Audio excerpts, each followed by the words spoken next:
Hey guys, this is Ashley from Custom Sparkle Designs. Today we're partnering with our favorite company, Glitter Bay, to bring you some instructional how-to videos. Alright, so we're going to do a water slide today. So in Silhouette, I've gone in and designed my text. We're doing a saying today. So let all you do be done in love, Corinthians.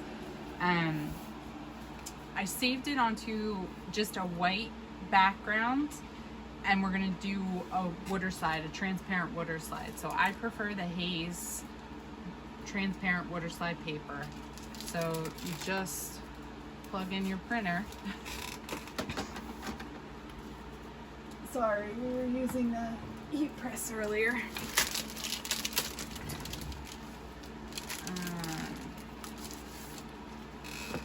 So you take a sheet, just like any normal printer. Mine goes face down. You want to make sure that your settings in your printer are set to best and the paper is set to glossy. Otherwise you'll get weird streaks happening.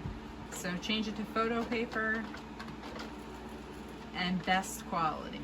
After this prints out, we need to seal it a few times. I use Rust-Oleum 2x clear coat.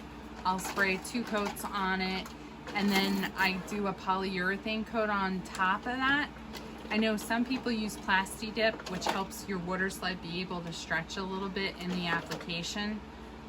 I found that the clear coat and polyurethane work fine for me.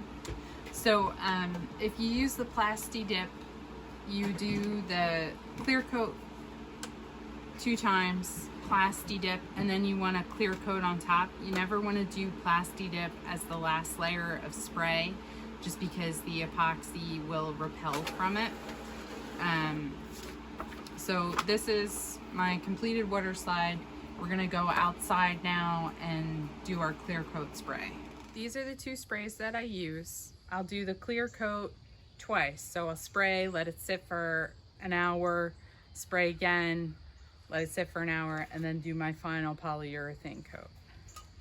So when you spray, you just want nice, light, even coats.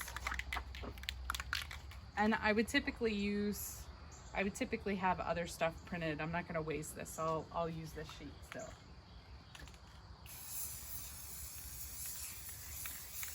That's it. And then come back in an hour, do it again, and then an hour later do the polyurethane.